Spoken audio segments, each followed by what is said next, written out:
Well, look, hello everybody, welcome. Thank you so much to you all for joining our webinar today on how to anchor successfully. We're broadcasting to you live from GlobeSailor HQ here in Paris, in France. And I'm joined today by Stuart, our partner from Ardent Training. He's coming to you from Scotland. Please note, today we are recording this webinar and we will publish this onto our YouTube channel afterwards, in case you want to refer back to any of the very useful information that Stuart's going to share with us today. Uh, I'm your host today. Let's see if this works. There we go. Perfect. My name's Alec Kensit. I am a charter advisor for the English-speaking market at GlobeSailor. To give you a little bit of background on me, I started working with GlobeSailor over 2 years ago when I moved from a small dairy town near Melbourne in Australia to Paris, France. Since then, I've had the opportunity to help countless people plan their dream sailing holiday. GlobeSailor has been one of the leading European online charter agencies for the past 16 years. Our goal is to make booking a boat rental easier for everyone. Which is why we're partnered with over 1,000 professional renters in over 180 destinations, and we offer our services in more than 7 languages. As I said, today I'm joined by Stuart Cook, an instructor and content creator at Ardent Training. Welcome, Stuart. Would you like to introduce yourself and some of the wonderful things that Ardent Training does? Yeah, of course. Thanks very much, Alec. Well, good afternoon from Scotland to all of you, wherever you are in the world. And my name's Stuart Cook, and I am an RWA Yachtmaster instructor who now spends most of his time working for Ardent Training. Ardent Training is an online sailing school, or we specialise in online courses, which are all the theory courses that are part of the RWA training syllabus, the RWA being the Royal Yachting Association, which is a British brand for sail training, or all water sports training. We specialise in sail cruising. But while we are British, we have, or the RWA have schools throughout the world, in something like 80 countries or something like that. It's a big number anyway. And Ardent Training, we're a relatively new company. We've been around for 4 years now. And as I say, we pride ourselves in specialising in the theory learning before you go on and do your practical courses. But also all of us who work for Ardent Training, we still go out on the water. So we don't stay at home all the time. We still go out, we still skip our vessels, we still teach people, and we still instruct. All of our learning is not just going on and reading about the theory online. Everything comes with a video learning. So that's us going out on the water and recording what's happening in the real world. And it just gives that real kind of peer-to-peer interaction. We're proud to say we have 5 stars on Trustpilot, and one of our main things that we love to offer is help to everyone who does our courses, and we have instant online support, which is available 12 hours a day, 364 days a year. We do take that one Christmas day off. But yeah, that's enough about Ardent Training. Let's move on and see what we're going to talk about today. Yeah, fantastic. I was going to say, yeah, is it Christmas Day or New Year's Day? Is that Well, one it day off? probably Yeah. should be New Year's Day, but it's Christmas Day we take off. Okay, fair enough. Fair enough. Fantastic. Well, yes, look, thank you so much for that introduction, Stuart. Let's go to today's outline. So we're going to be discussing how to anchor successfully today. We'll be covering the best practices for choosing the right anchorage, how to anchor on different types of seabeds, the main mistakes to avoid, and more. This webinar, we hope, will last for approximately 1 hour, with time allocated at the end to answer any questions you may have. You're welcome to use the Q&A section to ask your questions during the webinar. I see there's already been some people questioning and answering there. So, Tom, I hope you can hear me now. The little issue with audio there, but I believe everyone else can hear me. So I hope you figured that out, Tom. All right. So with all that said, I'll hand over to Stuart to get us underway. Awesome, thank you. So the first thing we're going to look at is choosing your anchorage wisely. So yeah, let's have a little look at some of the main points that I would think about when I'm choosing my anchorage. We'll just pop to the next slide. First, the questions I'm going to ask is that place that I want to, or I'm thinking about going to anchor, is it going to be suitable? What will our anchor be sitting on when it goes in the water? And are there any local amenities? And there's various ways that we can answer these questions. So the first one I'll think about is it going to be suitable? And just on our next slide, I'd want to learn about our anchorage before we go into it. So we're out on our boat, we're thinking, I'd like to go and anchor somewhere for lunch today or somewhere for the evening. And I want to see if the place that I'm thinking of is going to be suitable. And I've got 6 little kind of points here.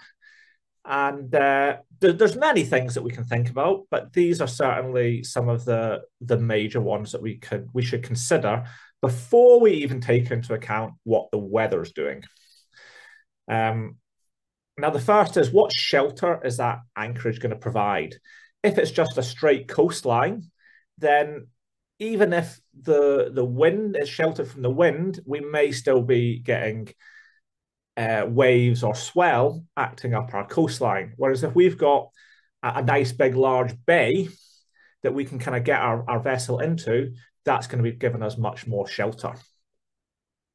We also need to think about places that we shouldn't anchor. So we don't want to be anchoring in areas that we're not allowed to. And in the middle top picture here, you can see there's a little cross on the anchor there that's saying, in that bay, you're not allowed to anchor. So that looks a brilliant bay, going to be really sheltered from any weather from that kind of southeastern sector, but there's a reason that we can't anchor in there. So we want to check our charts, our electronic aids, and make sure that where we want to go, we are allowed to anchor. Other places we don't want to anchor: shipping channels, in and out of large ports, in and out of even small marinas. If there's vessels coming in and out of all these places, we don't want to be getting in their way. So yeah, that's probably self-explanatory, but it's good just to remember and remind ourselves. On our charts and our electronic aids, we'll often have recommended anchorages. And that's when we see the picture of the anchor, and it's in the bottom right-hand corner here. We'll see a picture of an anchor in a bay. And it doesn't mean that that's the only places you can anchor. It just means that that's a recommended anchorage. If there's not an anchor, like a picture of an anchor there, you are still allowed to anchor so long as we're not having any of the previously mentioned do not anchor criteria. Moving back along to the middle bottom, underwater cables. So for us to provide communications between different land masses and islands, we have to run cables along the seabed. Now, generally, they are buried into the seabed, but that doesn't mean that they don't become exposed just due to general kind of motion of the sea and weathering. So if you do see anywhere on your charts or electronic aids with an underwater cable, we want to make sure we stay clear of that. The worst thing we can do is end up getting our anchor stuck, but also, breaking a communication to the island. We're not going to be the authorities' best friend if that does happen. These are generally marked on the shore by big yellow triangles, and that's generally marking or even yellow crosses as well. And that generally marks where these underwater cables go from and to. And finally, we also want to know what is on the seabed? And this is that question that I was saying about what's our anchor going to be sitting on? And I'm going to talk a little bit more about on the next slide. But just before we do go, you'll see just I've got a little circle down here on the seabed one, and that's got some letters that are on our chart, and that's telling us the nature of the seabed. They just use letters to describe it. We can then go back to our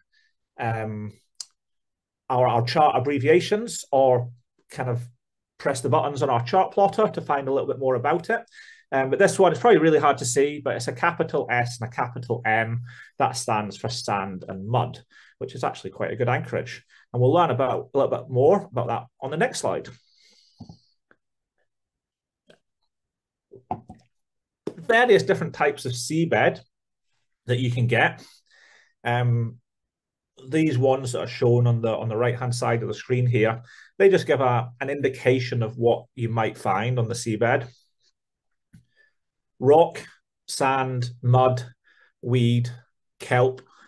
You can also get clay, shell, shingle, and then you can even get fine sand and thick mud. And nowadays we talk a lot about seagrass as well, in our kind of ongoing quest to be a bit more environmentally friendly. But what does that all mean to us when we're out there on a boat thinking, I want to go into this anchorage to drop my anchor? Well, an anchor holds really well in sand and mud and clay, that type of thicker kind of material. Pebbles, stone, rock, the anchor's not going to do great. It's going to pull through the pebbles. It's not creating a force against it. Rocks, we could get our anchor stuck below them. Seaweed, the anchor could just be dragging along the top. It's not actually going to get a hold into the bottom. And then that kind of moves on to weeds and kind of stuff like seagrass as well, where we put our anchor in and we're actually going to be destroying the bottom, because our anchor at some point is going to pull along the bottom. So if we're pulling along stuff like nice kelp or nice seagrass, we're actually going to destroy the bottom. And if anybody's ever been snorkeling when you've been at anchor, you can actually see all the lines of the anchor, especially in the sand, if you've got nice clear water. So you imagine just that little bit of movement on your small little boat, how much damage that's doing to the bottom, if you then quantify that by all the different vessels that are anchoring there every single day of the sailing season. So yeah, something that we should definitely consider. But yeah, moving on. There's also a few other things we might want to think about our anchorage, this kind of bay that we're considering going in. And one of the things nowadays that we start to see a lot more of is mooring buoys. And one of the reasons is exactly as I said, anchors are not great on the seabed. So authorities are putting in more and more mooring buoys. There may even be buoys to mark off a swimming area or water ski area, or other recreational kind of sports that we do on the coastline. And you may then be able to think, well, how do I know this information? Some of these swimming buoys or new mooring buoys, they might just get put in for the summer season, so they might not be on our charts. So we need to think, where can we get this information from? Now, often our almanacs have it, our cruising guides often have it. But what we've got a picture of here is a great little app that you can have that you use to find all this kind of information before we go into the bay. And it's called Navily. And we'll learn a little bit more about Navily on the next slide. I'll maybe just hand back to Yes, Alec. I'm gonna interrupt you here, Stuart, because Navily is a little keyword here at GlobeSailor. It's another partner that we have, and when you do purchase a charter with us, you get a 12-month subscription to Navily Premium. So that provides you with the detailed information on over 38,000 anchorages and marinas around the world. Yeah, it's one of the many advantages that you have access to when you make a reservation with us here at GlobeSailor. So there you go. There's the premium subscription offered for 12 months. Passing back to you, Stuart. Yeah, so great little addition for your globe sailing voyages that you might do in the future. And yeah, let's just have a little look at that and see how we can use Navily to find out a little bit more about our anchorage. And when you first open it up, you get presented with I want to say map, but it's the wrong nautical word. You get a map of the area that you're in, and then you can select. There's the bay I want to go into, and it'll have a little icon, and you can press on that, and then the first thing that pops up is this little screen here that we can see in front of us. And straight away, we're just getting some nice, clear information about what's happening. The little circle dial at the top is showing us the green is showing us which direction is this bay sheltered from the wind and swell. So if it's got a northwesterly, a westerly, or a southwesterly wind, this bay that we're looking at here is going to be perfect shelter. Sometimes you might get an orange color, and it's just that kind of traffic light system of kind of like grading the anchorage, so to speak. Now, what the Navily app then does, assuming you're connected to a 4G, 5G, or Wi-Fi signal, is it then takes into account the current weather. And the algorithm does its thing, and it says how good this anchorage is in the current conditions. And so this one at the moment is 51%. So it probably means that currently, we've got a wind that's maybe not quite from the west. And if we just look down, it's actually a southerly wind and a southwesterly swell. It's quite small, but that little box below it is what's actually happening currently in the wind and swell weather predictions. And so it then computes all that and says, actually, it might still be okay, but it's a 50-50 because that wind's coming from the south, so it might be bending into that anchorage a little bit. That anchorage is probably still fine. We'd maybe just want to choose the southwestern corner of the anchorage over the northwestern corner if that was possible. But that's not all. The app tells us a few other things. Just on the next slide. You can even see, you can go into it and you can say, after you've been somewhere, you can look at other people's reviews. You can look at photos. Photos is great. It tells a picture tells 1,000 words. And it just allows you to get a better picture, excuse the wording there, of what this anchorage offers. And it'll even tell you what kind of other facilities are there, such as, are there any mooring buoys? Is there a harbour master? What facilities are ashore?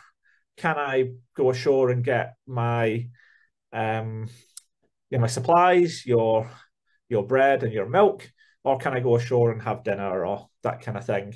And they're all on all the different options within the app. And I was having a little play around with it the other day for my little local anchorages here, and I was like, oh, this is great, It's exactly what I would tell someone. If someone asked me, oh, like, what about this anchorage or this one? Can you tell me a little bit about it? And I was like, oh, actually, what I was looking at Navily is pretty much what I would say. So, really good information there. And, just all adds up to give us more of an understanding of, before we go into the anchorage, what to expect.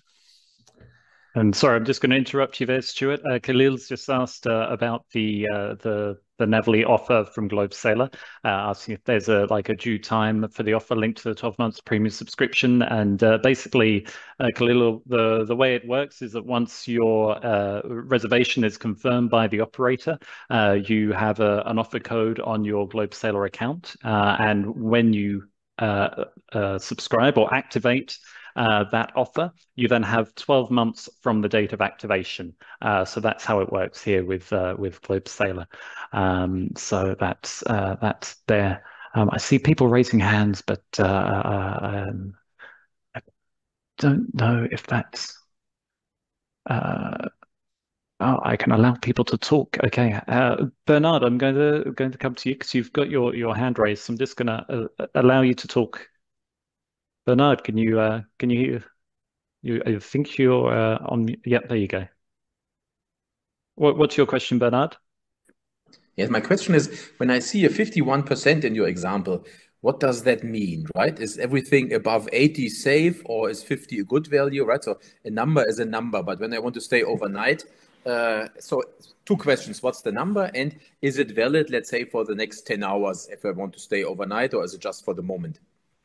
Yeah, very good question. And the answer isn't quite as straight line as you exactly point out. 100% is basically saying this is a perfect anchorage for where the shelter is and the current conditions. And 0% is saying this is basically not a very good anchorage. Don't go near it. So yeah, that 51% is kind of 50-50. It's maybe we go there and we have a little look. But at the end of the day, we then still need to make that decision of, yes, it's okay for us to stop for lunch, but we maybe don't want to stay there overnight. And what we would then have to do is check what is the wind going to do later on in the day. Is the wind going to swing around more to the east, or is it going to swing around more to the west? Is it going to rise, or is it going to drop? And so we still need to make those decisions and check the ongoing forecast ourselves. What the app is doing is just giving us an idea of how good this anchorage might be. So, yeah, like you say, more than 80%, you can pretty much head there and think it's probably going to be okay. The other thing to note is just a weather prediction as well. So it's not it's the weather forecast. It's not what's actually happening. So yeah, just to warn you, but it's still giving you that helping hand. Okay, and I guess, thank you. Yeah, great. Thank you, Bernard, for that question. I'll put you on mute again now. There we go. Yeah, okay.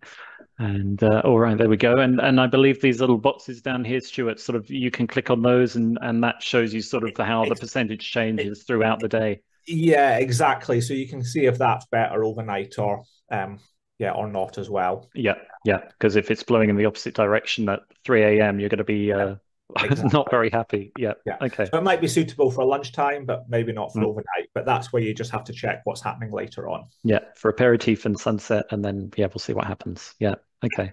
Well, I'll hand back to you now again, Stuart. Yep. I think two slides forward. I think we can go. Yep. Cool. The other great thing about the app, and this might help answer that part of that question as well, is you can actually use the app to contact people who are maybe online on their app. Now, of course, you're going to need someone who's super keen and loves to be helping out others, but that's quite common in the cruising world. And you can, if you're logged in, you can go in and be like, what have people been saying about this anchorage? Maybe they were in the night before, maybe they're currently in there, and you can just kind of chat with them, and you can ask, how many boats are in the anchorage? Is the weather the same as what's forecast? Is there space for another couple of boats to come in? Or are you going to leave because the night anchorage is really busy and really noisy? And so it's just nice. And if you're still 6 miles an hour from the anchorage, then why would you not check? Because otherwise you don't want to go there for an hour and then find out that there's absolutely no room or it's not suitable. Perhaps it said that it was a really good wind direction, no swell, good shelter, but actually what was happening was the wind was different.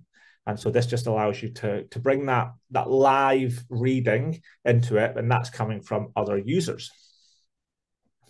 Yes, we just had another question there, Stuart, from Charlotte, who is asking where the data source is from on Navily. Do you have any idea of that, or is that something I'll have to take offline and investigate? That's something I would have to check. But Yeah. yeah, very good Yeah, it's a very point. good question. Yeah, I think some of it is definitely community driven, but in terms of the weather, I think there is a connection to say Savvy Navi. I believe Savvy Navi and Navily are kind of linked together, and we'll come back to Savvy Navi later. But yeah, I don't know if it's It linked might, into. Mm, yeah, it might even be that you can actually choose which wind model, mhm, especially if you've got a premium version. It wouldn't surprise me if you could mhm. then choose if you're watching a ECMWF or a GFS forecast, or a whatever else it is. Yeah. Yeah, no, and don't worry, anyone that's asking in the Q&A, we will be following up. We'll send an email out with all the answers afterwards. So we will send you a thorough follow up on this. All right, so we're going to the next slide, Stuart. Yep. Yeah, beautiful. Okay, so moving on to section 2, successful anchoring. What we're all here for. Yeah, so we've learned about what things to think about before we go there. So let's now have a look at how we can actually make our anchoring a successful. And the first thing we'll look at is choosing an anchor spot. Now, I could have had about 10 slides on all the different ways to choose an anchor spot. And I was like, well, let's just cut it right back down to the basics, and just give a couple of hot top tips about it. I always try to get people to picture an anchorage as if they were seeing it from like a bit of a bird's eye view. And that way you can then think about where your boat is going to be in relation to all the other vessels. And so the left-hand picture here, we've got a little boat and we've got a big dotted circle around here. And our anchor is essentially in the middle of that circle. And the dotted line is what we refer to as our swinging room. So we need to make sure that our swinging room, if the wind or the swell or the tide or the current was to change direction, that our vessel wouldn't end up going into danger as it swung around on the swinging room. Now, I faded the chart right down here, but as you can see, that swinging room goes right underneath the 2-meter contour line. And this is a tidal area. So unless you've got a large low water tide, that boat's probably not going to be safe there if it's going to want to stop for longer. In which case, it probably just wants to move out from the coast a little bit, but to drop its anchor, so that if the wind did come in from the southwest in this picture and the boat swung round to be nearer the shore, it's still in safe water. What I tend to do, if you can try and picture this, I tend to imagine I'm going to go to the spot that I want to drop the anchor, and then I just do a little circle or a nice big circle. We want to drop generally 4 times the depth of or we want to drop 4 times the depth of water as our length of anchor chain. So if we're dropping our anchor in 5 meters of water, we want to have 20 meters of anchor chain. We need to allow for tide in that as well. And if anyone's in any smaller boats with rope or warp as well as chain, we kind of raise that up to 6 times the amount. But I'll just stick to chain for today, because most modern boats are kind of mainly chain. And so, yeah, if you think, right, this is my spot, I roughly want to be here. It's 5 meters deep. Let's pretend we're in the Mediterranean. There's no tide. I just do a little circle all the way around it at about 20, 30 meters kind of diameter from that spot. And it's like I'm surveying the area. And it just means that there's no rocks, so there's no shallow bits. And yes, you could measure it on your chart and you could judge it, but you never know how much has changed. Maybe it's an area where the lots of current flows through between the islands, and maybe it changes ever so slightly. Or maybe even the charting is not quite as accurate as you might find, which is quite common when we're really close in to some islands or some coastlines. So I kind of do a mini survey and I think, right, this is the spot I want to be. The other way you can do it is, imagine you've got really busy anchorage over here on the right-hand side. We've got 4 boats, and you're thinking, where am I going to get space to put my boat? I always think if you've got like four boats and you're thinking, well, there's no room, there probably is room if you kind of you go right in the middle of them and create triangulation. The same if there's like a triangle of boats, you can think, well, I'll go up here. But what you need to think of is you want to take your boat to the big X, where I've got here. Take your boat to the X, and that's where you want your boat to sit.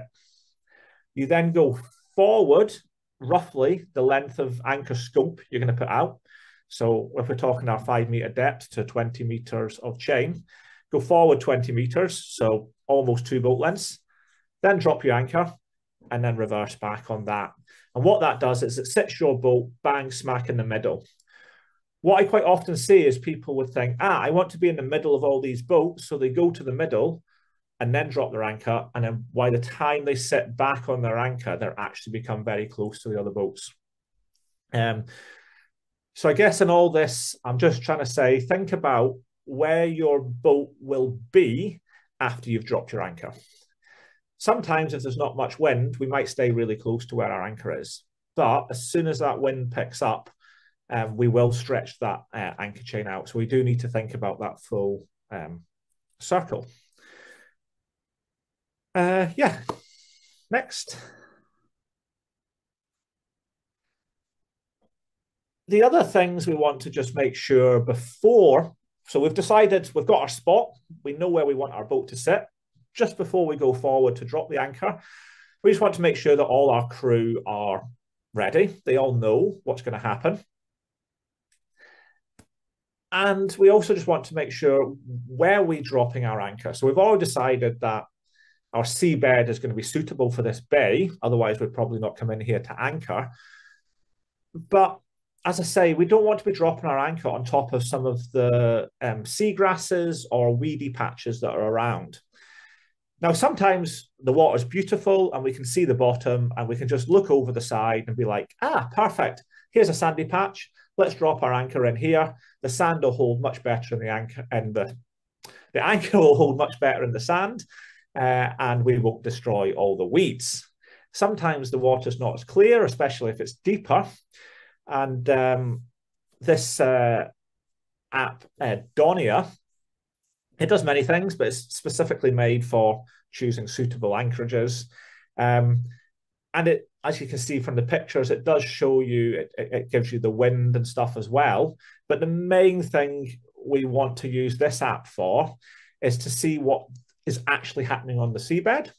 And what they've done is they've modeled the seabed, and they've mapped out which area is sand, which area is weed, which area is seagrass.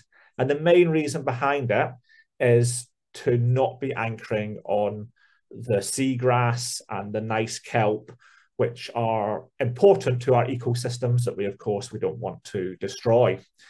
Sometimes it's very hard to avoid that, but we just need to do our best. But yeah, this app's perfect. It just works off a GPS. It tells you where you are. And even when you can't see the bottom, you can be like, this is the sandy patch we're on. Let's drop our anchor here, and then we'll sit back. So yeah, really useful for that. Onboard communication is super key. I'm a massive fan when I'm on boats of just getting people to understand that shouting is not it's an unnecessary method of communication. We don't need it on boats. Anchoring is quite good. We can use like hand signals, or we can just even have a crew member standing in the middle of the boat to pass instructions to who's on the bow with the anchor. And just very quickly, how would I've chosen my spot. I know I'm going to drop. What I'd be looking for is I'd bring my boat up to the spot where I want to drop. As the boat comes to almost a stationary, I can almost think just before the boat stops. So the boat's moving forward like, a centimetre a minute or something, It's still just moving forward. That's when you want to start dropping.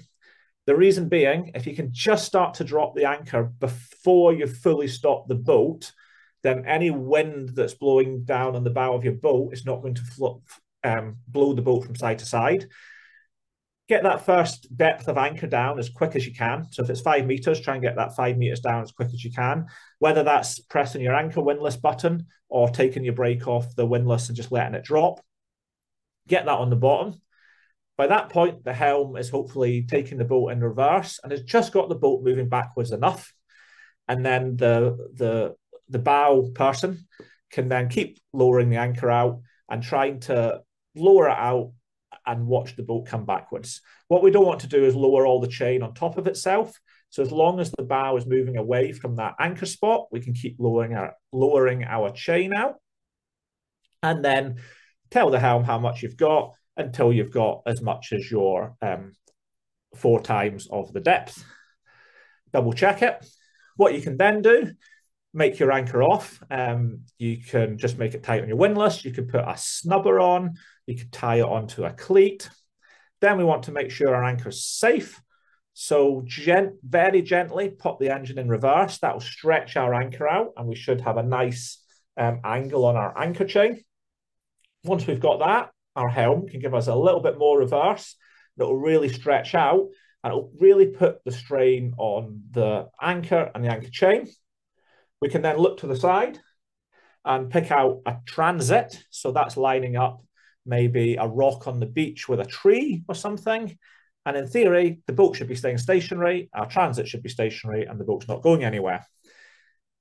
Try to avoid using other boats because they could be moving. Even if they're anchored, they could just be swinging around. So they might confuse you.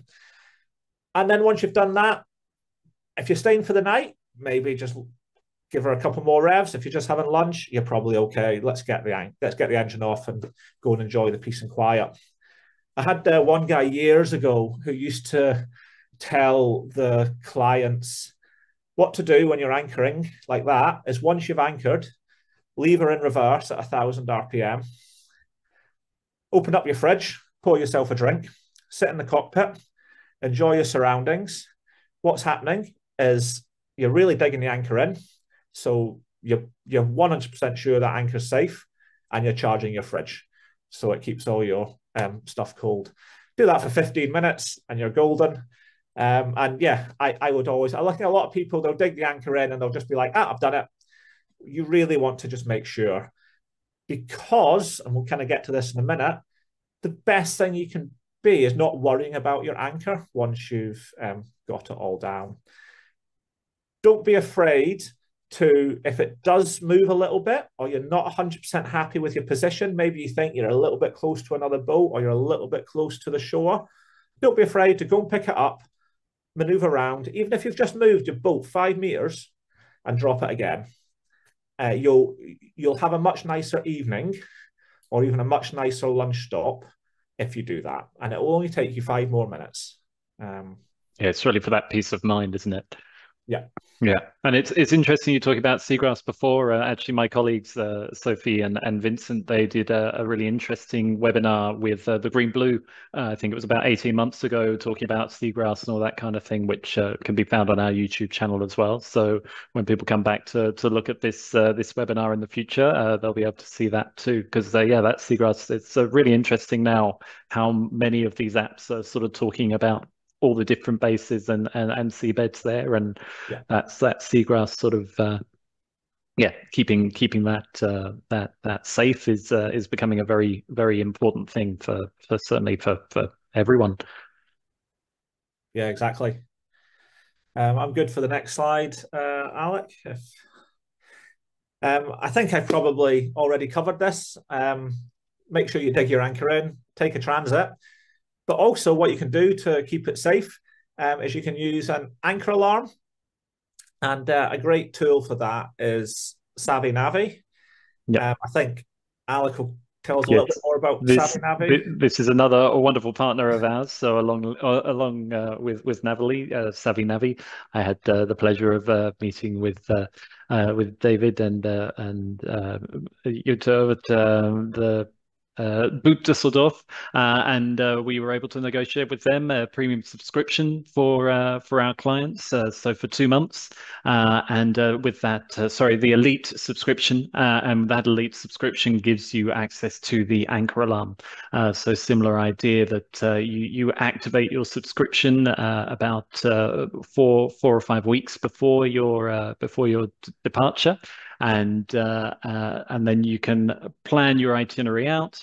When you're on charter, you have this access to this anchor alarm, so you're able to set your anchor down. You can then put that geofence around and hopefully not have an alarm go off at 3 a.m. and panic. But if you do, well, hey, look, that's sort of part of the technology. I'll go over these advantages again at the end of this presentation. I'm just having a look quickly at the Q&A here. Martin is... There's lots of funny things here. So David has just mentioned that Navily uses Meteomatics as their source. So thank you for that information, David. The communicating during anchoring, we use marriage savers. No shouting and normal talking, but we still use hand signals as well, as any tech will always fail at the moment you need it. Yes, okay, marriage savers, I like that. If you are tied road or wind road and the wind changes, how can you make sure your anchor stays embedded when the tide changes, or do you have to reset? We'll kind of cover that in a couple of slides, but just Perfect. very briefly answer it. I generally find that if you've dug your anchor in well enough, that twist on it will just twist the anchor around. It will still be dug in. You'd have to have a massive change for it to kind of pull that anchor out. But if in doubt, the simplest thing is just to, if you think, the wind's now changed, we're now on an evening wind, it's going to be this direction all night. Any qualms or reservations, just re-anchor. It's a bit of a pain, but it's better to be safe than sorry. Okay, great. And Selkie here has mentioned for the last 4 years, we see 2 to 3 times a year boats dragging their anchor. Once we had a boat hanging on our chain in 40 plus knots. If I dive under boats, I often see boats with a pile of chain under the boat. So clearly no anchor test performed. Just to be curious, what do you as a charter do to help people with proper anchor techniques? Well, so charter agency, this is the sort of thing we do. We run webinars with our partners, but a lot of the time, we hope that people have got their sailing licenses and have got experience. I'm not there, and I can't tell you how to lay an anchor. That's not my job, but it's one of those challenges that we hope if someone is taking a bareboat charter that they know how to deploy the anchor.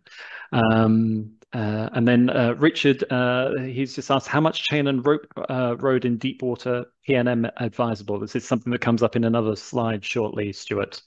That's if you're using any kind of warp, I'd go to 6 times. Okay, great.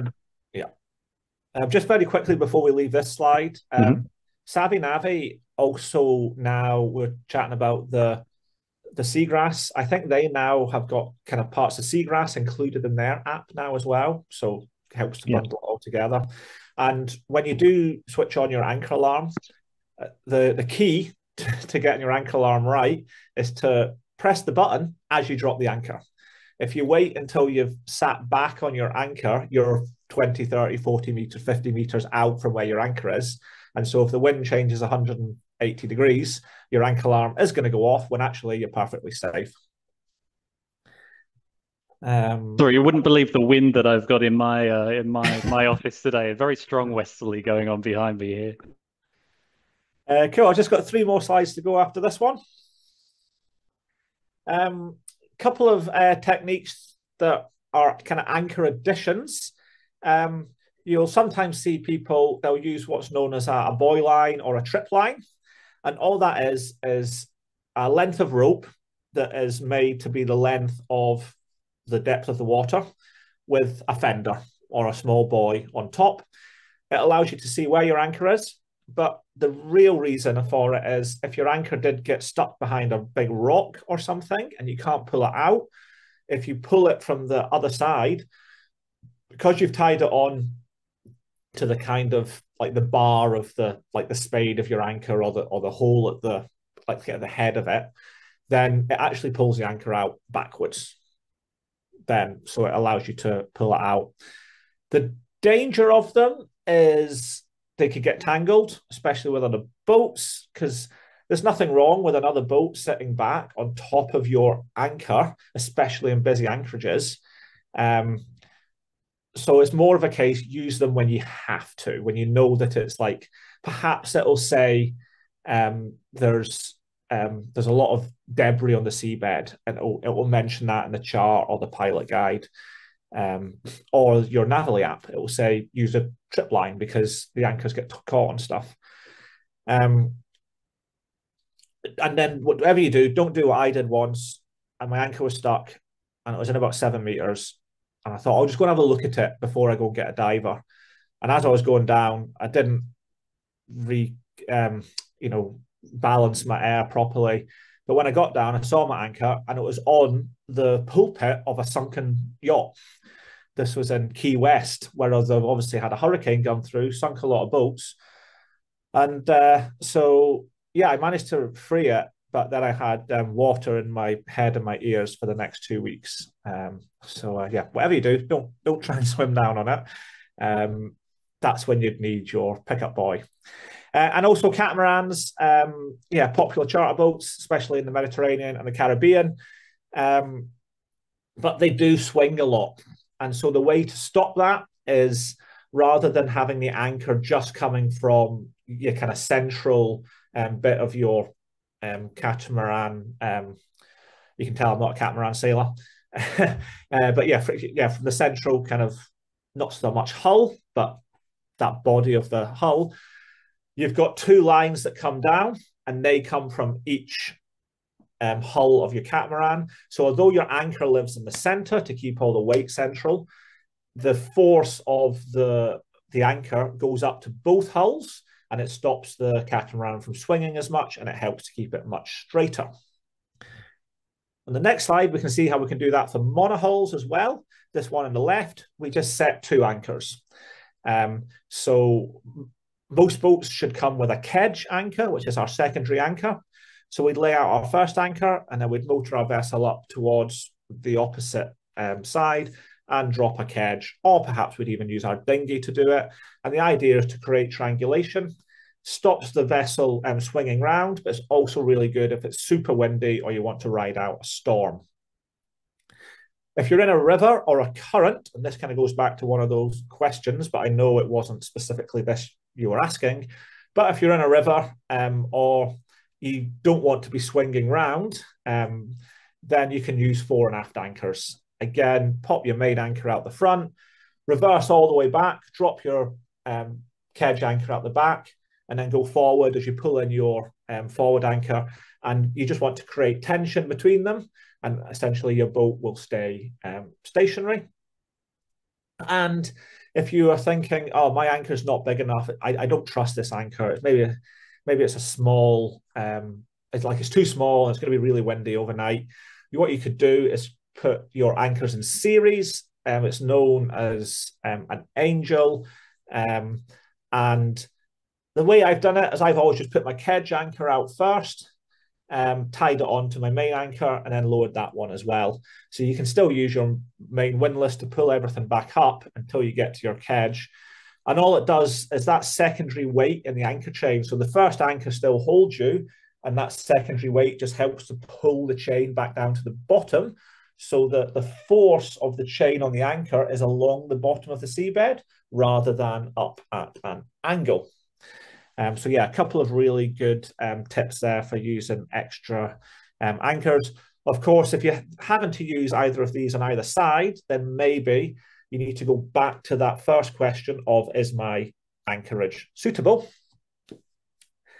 And then very finally, just to finish off, when you're doing this all, as someone said, we don't want to shout, but we also don't want to neglect safety as well. So yeah, perhaps you're going to wear gloves, it's probably a bad idea to be barefoot around the windlass. So maybe put your shoes on and just keep your toes and fingers away from the windlass and away from the anchor chain over the bow roller. The amount of people I've seen just standing on the chain with their bare foot, you might get away with it 99 times. And then that next time, just, yeah, you're going to get caught. Just look out for your own personal safety. If you're in tidal areas, double check the tides. Is there going to be enough water for you to stay in that place once the tide drops? And do you have enough chain to still have 4 times the amount when the tide rises? What are the most common areas? As someone said, I quite often see boats dragging, generally not enough chain, or as I said, dropping it down all on itself. And yeah, some of the ones I've seen of people dropping anchors is they start dropping their anchor, but they're still going forward at 5 knots. And the answer to that is have some training. So that's where you come in with Ardent Training and the RWA courses.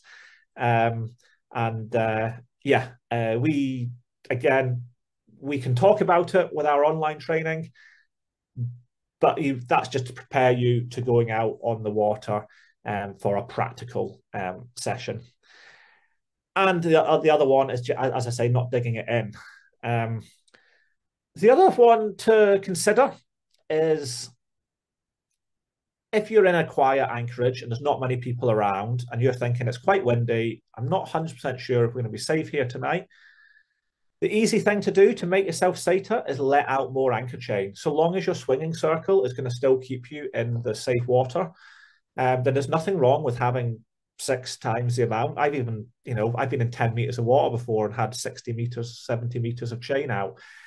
And the more you've got, the more holder, the more kind of power to weight ratio or the holding power you have on your anchor. You can't really do that when you're in a very busy anchorage. Otherwise, you're just going to be colliding with the other boats. And so that's where you kind of got to stick to that 4 times the amount, which is going to be averagely what everybody's doing. But yeah, don't be afraid to put more out if you're unsure. Make sure you have enough. Never go less. Make sure your swinging circle is not going to take you close to the land or other boats, and make sure you dig it in. And that would be my top errors to avoid. So yeah, I think that's me. Hopefully, giving you a bit of an intro and some food for thought when you're next anchoring. How you can think about your next choosing your next anchorage. What things you want to think about, how the Navily app can help you, but yeah, how we also need to think about what's the wind doing, how are we going to anchor, and how are we going to keep our anchor safe. Perfect. Well, look, thank you, Stuart. So this now brings us to the Q&A section. I've got a lot of questions here. So if you haven't already done so, feel free to submit your questions in the Q&A.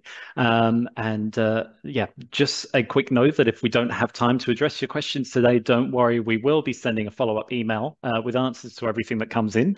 And we will be publishing, as I said before, this webinar onto our YouTube channel in case you want to refer back to any of the information that Stuart shared with us today. Let me go to this Q&A. So I think I saw here, bear with me, where are we? Yes, David here asked me if I anchored my sign correctly. Look, I tried my best before the, it is anchored on the, I don't know what you want to call it, on that side. And look, I tried my best. I wanted to look very nice for the webinar, but here you go. It's metal cupboards behind me, so I had tape as my only option. Right, here we go. Let's see, where are we? Okay, so maybe this is a dumb question, but how can you determine your swing based on depth and purchase of chain? For example, if I'm in 15 feet of water and have 75 feet of chain out, can I assume I have about 60 feet of swing? It's very hard to do it exactly, and essentially you're going back to your school maths and the Pythagoras triangles. I would say you're probably not far off that. I just always go the full length of my chain, and then that means that I'm 100% safe. So yeah, if I put 75 foot of chain out, I'll just assume my swinging circle is going to be 75 foot. So if you use 75 foot or 80 foot on your anchor alarm as the radius, yes, the radius, then that means that if you get on that edge, you've definitely dragged. Yeah, I always remember. I think radius is the R, right, and diameter was the big D. That's yeah. Good one. Oh my goodness. Okay, David mentioned equalize your airspaces. I think this was referring back to you with your diving down to the anchor in the past. What is the best way, as asks Ray, when arriving at an island and you want to keep the boat afloat offshore, but the wind is blowing you onto the beach? Two anchors, but what way is the best way to set them up? So you want to keep your boat offshore, but the wind is blowing you onto the beach. Are you meaning that you want to have the stern of your boat facing the wind? In that case, you could just anchor with a stern anchor. It wouldn't be pretty. You'd have to then use your kedge, and it wouldn't have the same holding power as your main anchor. But if you wanted to just be facing that way for your lunch and to have the wind blowing into your cockpit, then it's possible. But yeah, with your kedge, you're just never going to have the same power to weight ratio. If I've kind of misunderstood you and you're thinking that the wind's blowing you onto the beach, Blowing you onto the beach, yeah. Onto the beach. You'd probably be fine with one anchor, unless it's ridiculously strong. The beauty of a wind blowing you up into the beach, and there was a great one where I used to sail in Greece and the Ionian, for those who've been there, at Big Vati, and there's a lovely sheltered bay, but you could still anchor when the wind, the exposed part of the beach was with the wind to the northwest, which was the prevailing wind. But the great thing is you're trying to pull your anchor up the hill to go to the beach. So it's much harder to drag your anchor. So yeah, if you've got the room, just put a little bit more chain out. The beauty with it is you're going to be safe for the depth, because if you've dug your anchor in well enough, you can't get any shallower. So you're going to have that. The other thing that you can do is look on your chart to see if there's a little hole in the beach, in the contour profile. Drop your anchor in the hole and then anchor backwards. Now you'll have to put a bit more chain out, but you're then pulling the anchor up the hill. So yeah, actually anchoring onto an onshore wind can still be a safe anchorage, as long as it's not too windy or the waves aren't too big. Okay, there goes my sign again, I think. Richard mentions his marriage saver. We have a 42-foot sailboat. We use a small walkie-talkie set to PTT, which is, I think, press to talk. With press to talk set to off. So we can talk calmly and clearly from the bow back to the helm. That's almost like Secret Service stuff. That's great. All right, where are we? I've actually seen that in action on a 60-foot boat, and yeah, it works so well. Amazing. Great. Yeah, great. Ian says we have a 25-foot boat and are thinking of getting 150 foot of chain. What size would you recommend? 25 foot's not too big. 8-9 meters. Yes. I think 10 millimeter would probably suffice, but you also would come back to what size of windlass you're getting as well. Your average 10 to 15 meter yacht, so 30 to 50 foot yacht, would generally use 12 millimeter chain. And I'd be like, great, this is 12 millimeter. 10 millimeter is probably more than enough for that size. I think 8 would probably be, you're probably too small, and you're probably struggling to get a windlass that would do the job for that as well. Unless, of course, you're doing it manually, which is always good as well. Okay. So I've probably got time for about 2 more. We just hit the 1 hour mark. So Richard asks, can you address stern tying in deep water anchorage? I'll try and do it as quick as I can, Richard. So yeah, what Richard's saying is stern to or long lining. Um, Basically, you want to get your shoreline tied off on the shore and back to on the water where you want the stern of the boat to be. So it's kind of like going back to this, where do I want my boat to finish up? Have someone in the dinghy with that line that's tied ashore at the dinghy. You can then drive out, reverse back to there, and just let as much chain out as you can. If you've got 60 meters on your boat, try and judge so you can try and get as much of your 60 meters out as possible. You reverse up to the dinghy, get the line from the shore, make it off on your cleat, and then make sure that they're both tight in the system. And yeah, that's the quick version of it. And then put a second line ashore to make triangulation from your stern. So yeah, just to reiterate on that, if you're long lining or you're stern toing to a key, if the space is there, use as much chain as possible, or 4 times or 6 times, doesn't matter. We just want to get as much chain out as possible because that will give us the best holding ratio.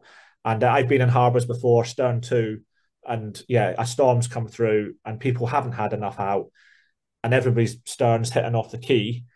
And yeah, granted, I was on a big boat, but everybody just lashed onto us, and our anchor still held. And I think we had about 60 meters out in what was probably about 4 meter depth, but we just extended it. We knew it was going to be windy, and that held about 4 or 5 different boats. Great. Amir says you haven't mentioned the option to hook, I guess, the anchor on a tree on the beach to prevent rotating. I think that's pretty much what we've just done. Yeah, now, just exactly. Yes. Except we did it with a rope. Yeah. Okay, well then I'll go for another one. So no mention of including the height of your bow above the water into the scope calculation. And can you go over using 2 anchors in series again, kedge first or main anchor first? Well, I'll let you answer the first one. So no mention of including the height of your bow above the water into the scope calculation. Yeah, it's a very good point, and it's something that someone pulls me up on every single time we talk about anchoring. I generally think it only really matters if you're anchoring what I've suggested with 5 meters and 20 meters of chain. As soon as you're anchoring in 10 meters of water and putting 40 meters of chain out, we're not measuring our chain exactly. So we're getting to our 40-meter mark with our anchor markers and saying, oh, that's it. What I then do is go to my 40-meter down to the water, and that kind of accounts for a little bit more. We're not counting 4 times, but it's a rough rule of thumb. So we're probably missing a meter or 2 meters. I don't think it really comes an issue unless your bow of your vessel is super high. So if you're on a small cruising motorboat or a small cruising sailing boat, by small, I mean less than 50 foot, so less than 15 meters, you're probably talking your height is probably 1.5 meters maximum. Yes, by all means, take it into account, but I think it averages itself out in the long run. Yeah. And sorry, while you were just mentioning chain markers, Johan just beneath asked what kind of chain markers do you suggest, Johan? Yeah. So what do you suggest? What do you use on your boat? I've always went for the little plastic things that you can insert into the chain, and they come in different colors. I've never really had an issue in them, but I have heard from a lot of people that they do, and they come out. What I've done is I've always just checked them, a couple of times a season, or at the end of the season, you just go along, check your anchor. And I guess they could come out if you're on maybe very rough ground a lot of the time, like rocks or stones, that could dislodge them. And then some people would paint them on. The downside of painting them on is if you did want to end for end your chain, perhaps just to make sure you're not always having the same bit of chain in the water, especially if you spend a lot of time at anchor on your own boat, which means you'd be putting on your own chain markers, then all the markings are going to be wrong. But yeah, that's what I found works for me, but I have heard of others that they would go for painting on. Okay. Well, then we'll go back to the second part. Thank you, Stuart, for that. The second part of Tom's question, which was to go back over the using two anchors in series again. From my memory, use the kedge first and then the main anchor. Well, Yeah, mainly just because that was the easiest way on the boats that I did it. But I'll you just could go do back it. to the yeah. You could do it the opposite way. You could put your main anchor out first, then you're going to get your biggest anchor in the sea on the seabed first, and then after about 10 meters or maybe 25% of what length of scope you're going to put out. So if you're going to put out 40 meters, maybe after 10 meters, then tie your kedge anchor onto that part of the chain. But then you wouldn't need the kedge chain. And then and then lower it down, or have your kedge connected on there and then still let out both chains together. But I then find the chains are going to get intertangled. The beauty with the kedge first is you can actually extend your anchor scope. You're doing it because you want more holding power, so potentially you want to have a longer scope. So actually putting the kedge out with its 10-20 meters of chain first extends your anchor scope by 10-20. But there's no right or wrong. It's what works for your vessel in those conditions. No, great. Okay. And sorry, I just saw another question come through here. Bear with me. And thank you for everyone who's saying thank you for the very interesting webinars. So lots of lovely feedback there. Richard, last question that I've got here: is it safe to use chain extenders if length short for intended use? Yeah, I mean, if you had to, you had to. You probably want to just, if it was your boat, I would then just have more chain. If it's a charter boat, then maybe you need to think maybe this anchorage is just too deep for us. Maybe we need to choose a second one. But yeah, we could extend it by putting the kedge out first. Even if it's not going to be windy, we could still do that first. That would just give us more power holding ratio. And I have heard of people. And one thing I should probably just add on, which this brings up a good point. When you go to let out your anchor, make sure the end of your anchor is tied on. That's known as the bitter end. Make sure that's tied on in our anchor locker. We don't want to lose all our anchor chain and anchor. But yeah, another way to extend it would be to untie the bitter end and then extend it with warp. The problem is, unless you're working with a big chain, you're not going to get to that amount. But it's quite safe to do. I did a bit of work on a big racing boat many years ago, and when we went out racing, we'd actually just drop all our anchors. We had two 200-meter anchors, so we'd just drop them in a big pile at our dock and just take it out, tie it onto a buoy, and leave it there, so that we got the weight out of the bow when we were racing. So you do something similar. You just keep it tied onto your boat, and that would extend it. But as soon as you add on the warp, you're back to 6 times the length. Okay, I've got Eric here who has just raised their hand, so I'm just going to allow Eric to talk. Go ahead, Eric. You're currently on mute. I only want to say thank you. Good presentation. I've write it already. Thank you. Thank you very much, Eric. Yeah, really appreciate that. Okay, well, there you go. So, Stuart, I think I hand over to you for your final. Just before I do this slide, I just see Rainer's question there. I'm just going to answer it because I think it's a really good one to be aware of.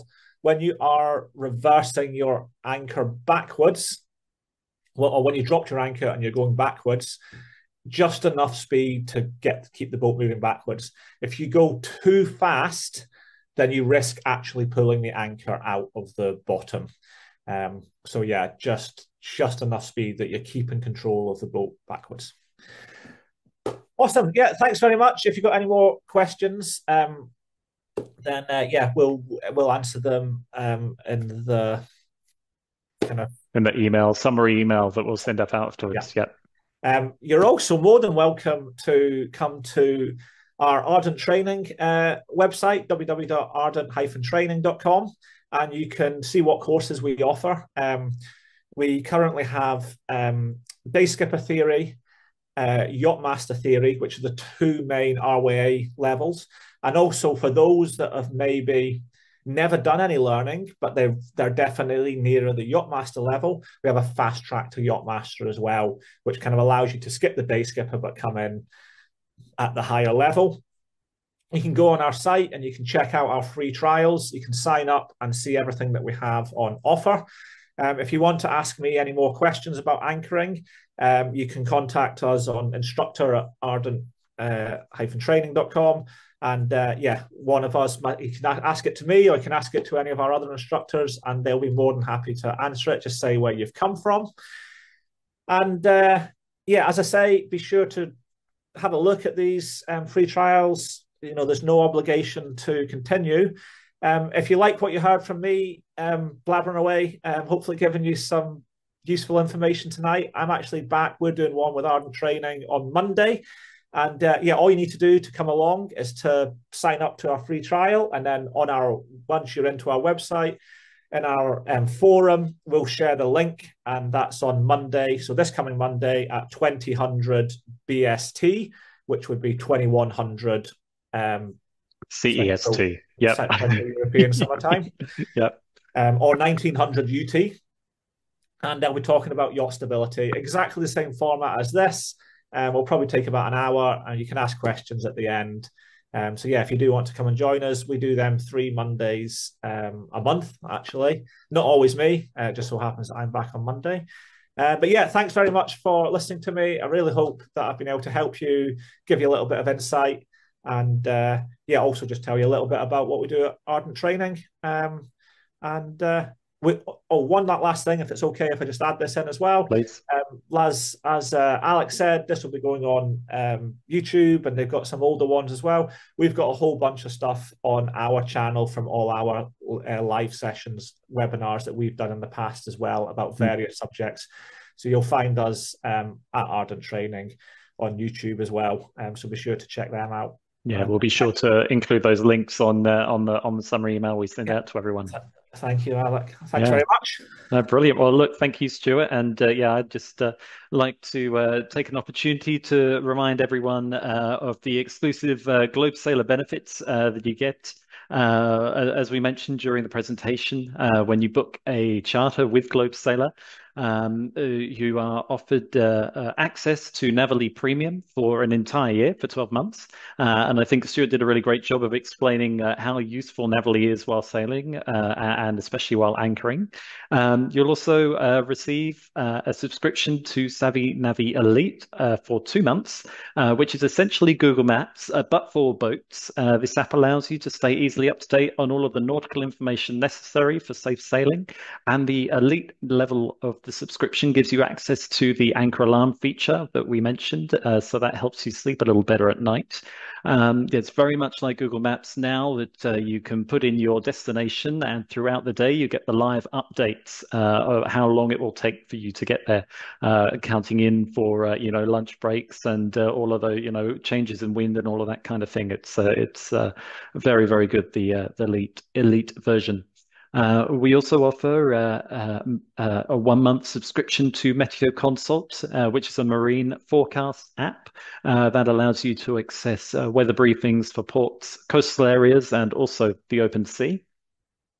727 Sailbags is a French company that creates unique items such as luggage, clothes, and home decor out of recycled boat sails. Our US clients are offered 20% off their order when you book with GlobeSailor.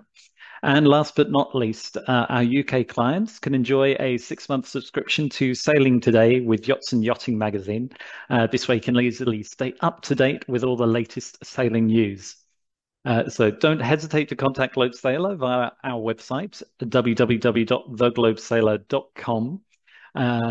If you're interested in a charter holiday, me and my colleagues will be happy to assist you in finding the right charter boat for your needs. So I think that just about wraps things up. And I want to say a big thank you to you, Stuart, and also to Charlie and all the team at Ardent Training for this wonderful presentation on how to anchor successfully. I learned a lot today, and I hope you all did too. Thank you to the team here at GlobeSailor, with special mention to Grace and Pavel for assisting me with the technology and the presentation here. And thank you to all of you that have joined us today who have registered and attended this webinar. As I said earlier, we will be sending out an email early next week with answers to all the questions asked during the webinar, as well as a link to our YouTube channel, Ardent Training's YouTube channel, where we'll be posting a recording of this webinar. If you don't already, make sure to follow us on social media. Our handle is @TheGlobeSailor. And sign up to our newsletter to stay up to date with all of our news, including any information about the upcoming webinars. It leaves me to say good luck anchoring this season. Thank you so much for being here, and happy sailing. Thank you very much, Stuart. Yeah. It's been Thank great. you, Alec. Thank you, everybody. Thank you very much. Have a good night.